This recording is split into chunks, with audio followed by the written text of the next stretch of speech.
નમસ્કાર. તમારામાંથી ઘણા લોકોએ સોશિયલ મીડિયા પર આ સુરક્ષા ચેતવણી જોઈ જ હશે.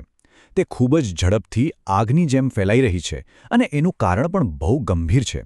તો ચાલો, આજે આપણે આ ખૂબ જ જરૂરી સંદેશને બરાબર સમજીએ અને જાણીએ કે તે આપણા બધા માટે કેમ આટલું મહત્વપૂર્ણ છે. તો આ રહ્યો એ મેસેજ. ચલો, આમાં જે લખ્યું છે ને એને આપણે સ્ટેપ બાય સ્ટેપ સમજીએ. જો, આનો હેતુ કોઈને ડરાવવાનો બિલકુલ નથી, પરંતુ જે વાસ્તવિક જોખમો છે એના વિશે આપણને સાવચેત કરવાનો અને એનાથી બચવા માટેના એકદમ સરળ અને પ્રેક્ટિકલ ઉપાયો બતાવવાનો છે. તો સૌથી પહેલો વિભાગ જાહેર ચેતવણી. કોઈ પણ સલાહ પર અમલ કરતા પહેલા એ સમજવું બહુ જ જરૂરી છે કે આ ચેતવણી આટલી ગંભીર કેમ છે. આ કોઈ એવો તેવો ફોરવર્ડેડ મેસેજ નથી. આના શબ્દોમાં એક ખાસ વજન છે. જરા અહીં વપરાયેલા શબ્દો પર ધ્યાન આપો. જાહેર ચેતવણી. જ્યારે આવા શબ્દોનો ઉપયોગ થાય ને ત્યારે એનો મતલબ એ છે કે આ કોઈ એક વ્યક્તિ માટેની સલાહ નથી. આ એક એવો ખતરો છે જે આખા સમાજને, આખા સમુદાયને અસર કરી શકે છે. મતલબ કે આપણે બધાએ ધ્યાન આપવાની જરૂર છે. ઓકે, તો હવે બીજો વિભાગ અદ્રશ્ય ભય. તો આખરે આ ચેતવણી છે શેના વિશે?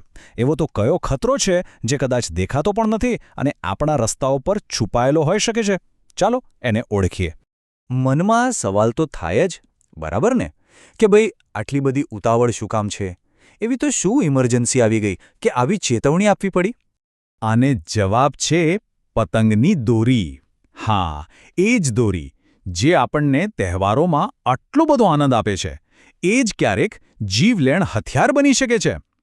ખાસ કરીને ટુ વ્હીલર ચલાવતા લોકો માટે આ લગભગ અદૃશ્ય દોરીઓ એકદમ ખતરનાક સાબિત થઈ શકે છે. અને ખાસ કરીને આ મેસેજમાં આવનારા 5 દિવસો માટે બહુ જ સાવચેતી રાખવા પર ભાર મૂકવામાં આવ્યો છે.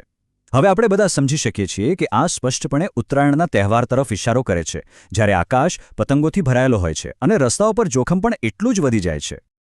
ચાલો, હવે સૌથી મહત્વના ભાગ પર આવીએ. વિભાગ 3, સુરક્ષાના 3 નિયમો. જોખમ શું છે એ તો આપણે સમજી લીધું, પણ સૌથી જરૂરી વાત તો એ છે કે આપણે આપણી જાતને બચાવીએ કેવી રીતે? સારી વાત એ છે કે આ ચેતવણીમાં 3 એકદમ સરળ અને અસરકારક નિયમો આપેલા છે. બસ આ 3 પગલાં છે જે એક જીવન રક્ષક મંત્ર જેવા છે. પહેલું, બાળકોનું રક્ષણ કરો. બીજું, તમારી ગાડીની સ્પીડ ઓછી રાખો. અને ત્રીજું, તમારું ગળું ઢાંકીને રાખો. ચાલો, આ ત્રણેયને જરા વિગતવાર જોઈએ. પહેલો નિયમ, જે સૌથી વધુ જરૂરી છે: બાળકને ક્યારે પણ ટુ વ્હીલર પર આગળની બાજુએ ન બેસાડવું. કેમ? કારણ કે એમની હાઇટને લીધે પતંગની દોરી સીધી એમના ગળા કે ચહેરાના સંપર્કમાં આવવાની શક્યતા સૌથી વધારે હોય છે. પ્લીઝ આ નાની ભૂલ ક્યારે ન કરતા. બીજો નિયમ, ધીમે ચલાવો. આ તો એકદમ સામાન્ય સમજની વાત છે, બરાબર ને? જેટલી સ્પીડ ઓછી હશે એટલો તમને આજુબાજુ જોવાનો અને કોઈ અચાનક આવી પડેલા ખતરા, જેમ કે પતંગની દોરી, પર પ્રતિક્રિયા આપવાનો સમય વધારે મળશે. અને ત્રીજો નિયમ તો સૌથી સરળ છે. બસ ગળાની આસપાસ એક મફલર, સ્કાર્ફ કે કોઈ જાડું કપડું વીંટાળી લો.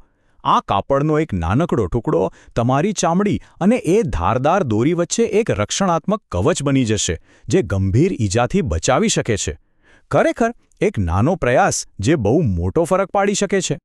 ઓકે, તો આપણે ખતરો શું છે એ સમજ્યા અને બચવા માટે શું કરવું એ પણ જાણી લીધું. પણ અહીં આપણું કામ પૂરું નથી થતું. હવે આવે છે ચોથો વિભાગ, જે આપણી બધાની એક સામુદાયિક જવાબદારી વિશે છે.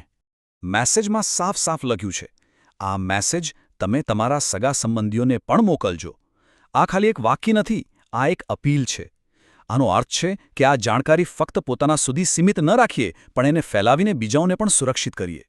તો અંતમાં બસ આ એક સવાલ આપણે બધાએ પોતાની જાતને પૂછવાનો છે: શું એક સ્કાર્ફ પહેરવાનો કે ગાડી થોડી ધીમી ચલાવવાનો નાનકડો પ્રયાસ કોઈના અમૂલ્ય જીવન કરતાં વધારે મોટો છે? પ્લીઝ આ માહિતીને શેર કરો અને સુરક્ષિત રહો.